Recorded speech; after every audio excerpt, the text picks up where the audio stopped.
Hello student, आनंद online classes में मैं करुणेश कुमार आप लोगों को हिस्ट्री के क्लास में स्वागत करता हूं।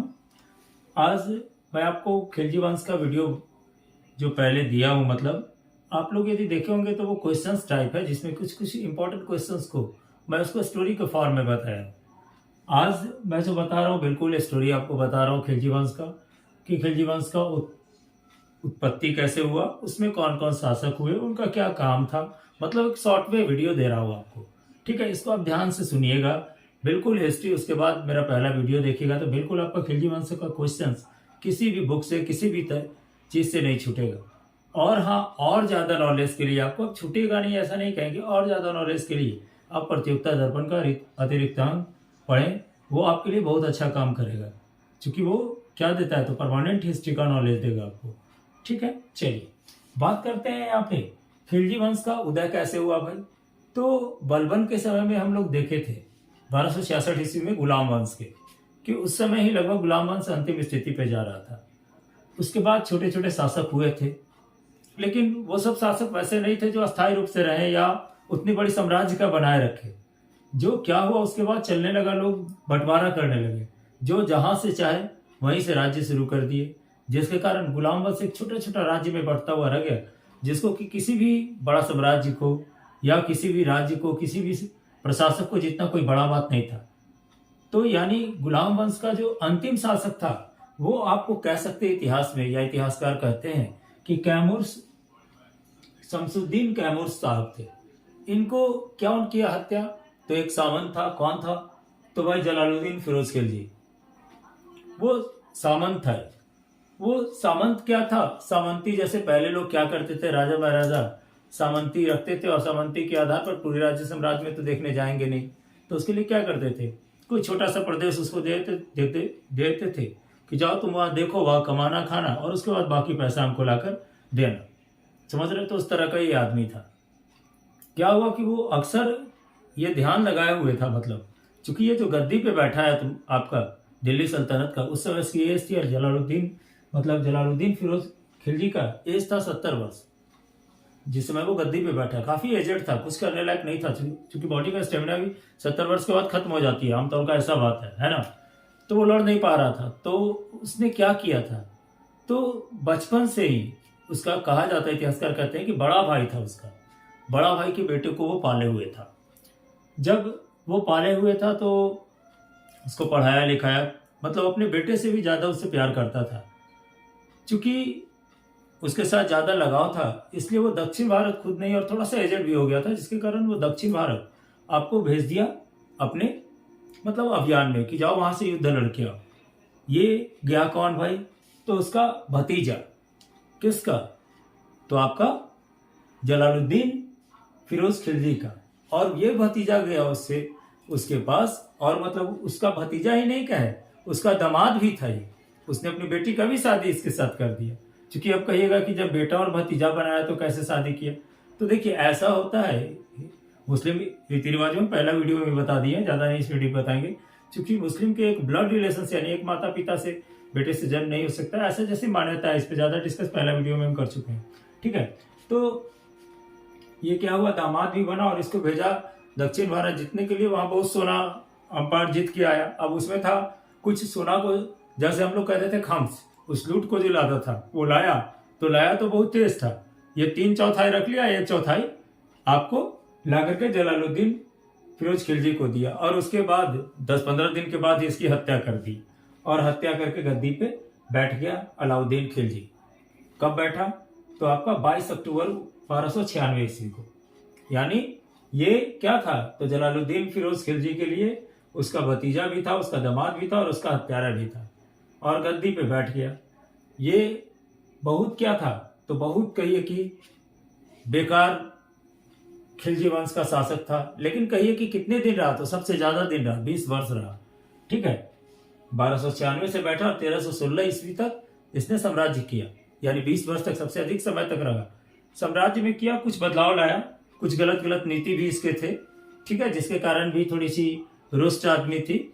लेकिन इसकी मौत भी हुआ बहुत जल्द ही, मतलब 20 वर्ष का आयु कोई ज्यादा होता नहीं है। 20 वर्ष का अवधि, 20 वर्ष का अवधि साम्राज्य आप संभाल रहे हैं, तो उसमें बहुत तरह तरह का इसने कानून बनाया, जैसे क्या किया, कुछ अच्छा काम भी किए, कुछ कानून भी बनाया करा ले दे करके। जो साम्राज्य था इसका बिल्कुल गलत था। एक सबसे बड़ा गलत काम ये क्या कर रहा था कि पद्मावती थी चित्तौड़गढ़ की महारानी, इसको इसने क्या किया, इसने बोला अलाउद्दीन खिलजी ने कि भाई तुम हमसे शादी कर लो। उससे प्रेम करने लगा। चूंकि अलाउद्दीन खिलजी कैसा आदमी था भाई, तो एक बार जान लीजिए बिल्कुल अय्याश आदमी था। 65,000 अपने साम्राज्य में वैश्यालय और किन्नरों को रखे हुए था अपने राज्य में, मतलब अपने साम्राज्य के बीच में। इतना ये भ्रष्ट आदमी था। इसने क्या किया, पद्मावती को बोला। पद्मावती इस बात से राजी नहीं हुई शादी करने से, तो बोला कि ठीक है तो हम चित्तौड़गढ़ जीत लेंगे और तुम्हारे पति की हत्या कर देंगे। बोली ठीक है देखा जाएगा। बेचारे रतन सिंह इसके पति थे, पद्मावती जी के पति थे, उनको ये हत्या कर दिया। और फिर पद्मावती को लाने के लिए गया, उस समय पद्मावती आत्महत्या कर लेती है। यानी एक नृशंस हत्या, मतलब समझिए तो उनकी मौत होती है। ठीक है, तो ये बहुत ही ये था, इसको जिद्दी भी कहा जाता है, चूंकि इस वंश का सबसे जिद्दी शासक भी था। यह क्या किया, तो इसके राज्य में बहुत घोड़ा, जैसे आज के जमाने में देखते कि नहीं लोग हाथी घोड़ा लाकर अपने घर में रखते हैं, तो पहले के लोग घोड़ा ला के लाकर रखते थे। इसके राज्य में घोड़ा की बहुत ज्यादा चोरी होने लगी, तो इसने घोड़ा दागने की प्रथा शुरू करा दी कि चलो भाई सबका घोड़ा एक सिंबल दो जिसे दगा गया नहीं, हॉलमार्क दे दिया। ठीक है, चलिए ये सब इसका काम था। इसके समय में एक इसका सबसे बड़ा सेनापति था, बहुत अच्छा, जो इसको अंत तक काम किया, यानी वो अपने मौत को भी उसके लिए दे दिया। किसका सेनापति था, अलाउद्दीन खिलजी का सेनापति था। कौन था, तो मालिक काफूर।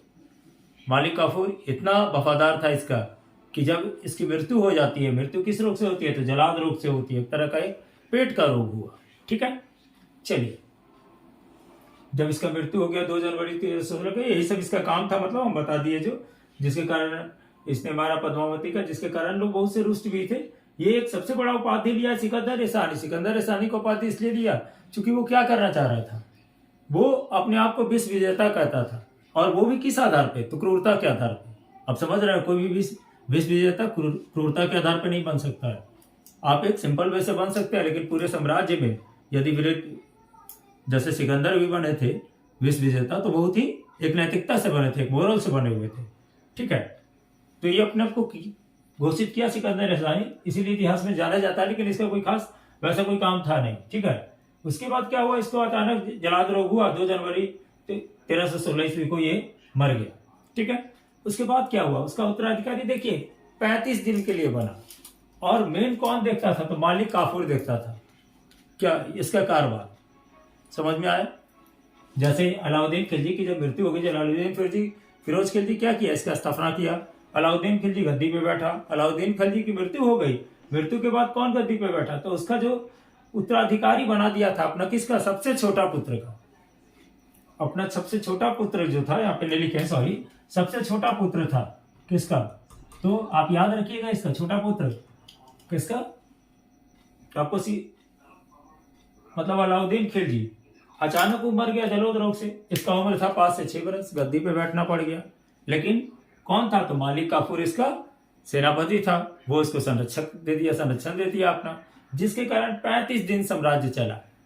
लेकिन उसी का बड़ा भाई जो था कुतुबुद्दीन मुबारक खिलजी, बहुत ही क्रूर आदमी था, उसके बारे में तो बताते हैं अभी। वो क्या किया, बेचारा जो शिहाबुद्दीन मिर्जा खिलजी था, उसके छोटे से बच्चे को, इतना क्रूर आदमी था ये, आपको कौन, कुतुबुद्दीन मुबारक खिलजी, इसने छोटे बच्चे को अंधे बना करके उसको क्या किया, तो कैद खाने में बंद कर दिया। और क्या कर दिया, उसको कैद खाने में बंद करने के बाद कहाँ भेज दिया था उसको, बताइए, कैद खाने में भेज करके, और मालिक काफूर को हत्या कर दिया। वो भी क्या किया था, तो सामने सिर को कटवा दिया था। इतनी बड़ी यातनाएं दी थी। मतलब ये कहिए कि अलाउद्दीन खिलजी को यदि कह सकते हैं तो क्रूर शासक था, इसीलिए कहा जाता है कि सबसे बड़ा पढ़ा लिखा भी था, लेकिन इतनी मूर्खता इन्होंने की। ठीक है, इन्होंने नहीं कह सकते इसको। इसके बाद जब इसका मृत्यु हो गया, भाई शिहाबुद्दीन बैठा, शिहाबुद्दीन को मार करके कुतुबुद्दीन मुबारक खिलजी बैठा, बहुत पागल, इसको कहिए पागल शासक था, इसीलिए ज्यादा दिन चला भी नहीं, समझे कि नहीं। ये क्या था, नग्न होकर के ही दरबार में आ जाता है। मेरा देखिएगा वीडियो का स्क्रीनशॉट लीजिएगा इसका, उसमें नीचे लिख दिया नग्न होकर राज दरबार में आ जाता था, और नग्न होकर के राज दरबार में आ गया। स्त्री और पुरुषों को अपने साथ पूरा रखा। थोड़ा बहुत अलाउद्दीन खिलजी का भी ये कल्चर था, लेकिन इसका भी उससे बढ़कर के था। सबसे बड़ा खराबी था कि नग्न में होकर के दरबार में चला आता था।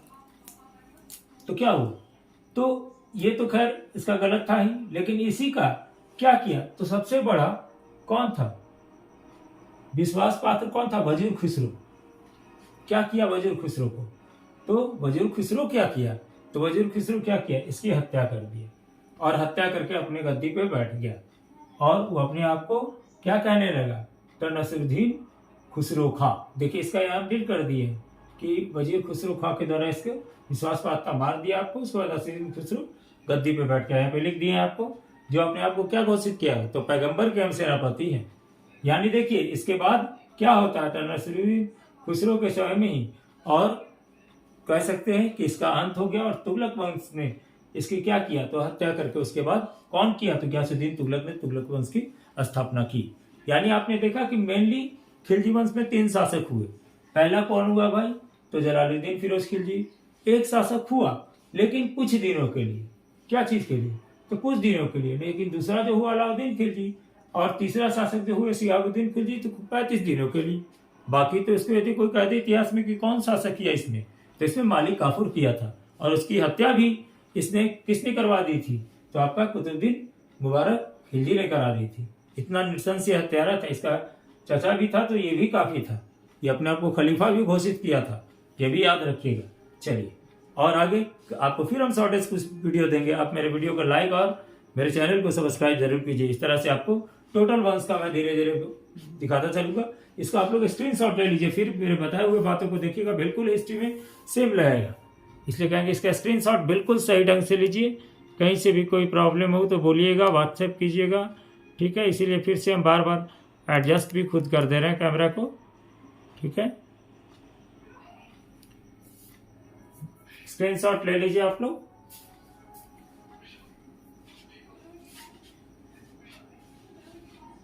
चलिए ठीक है, ओके।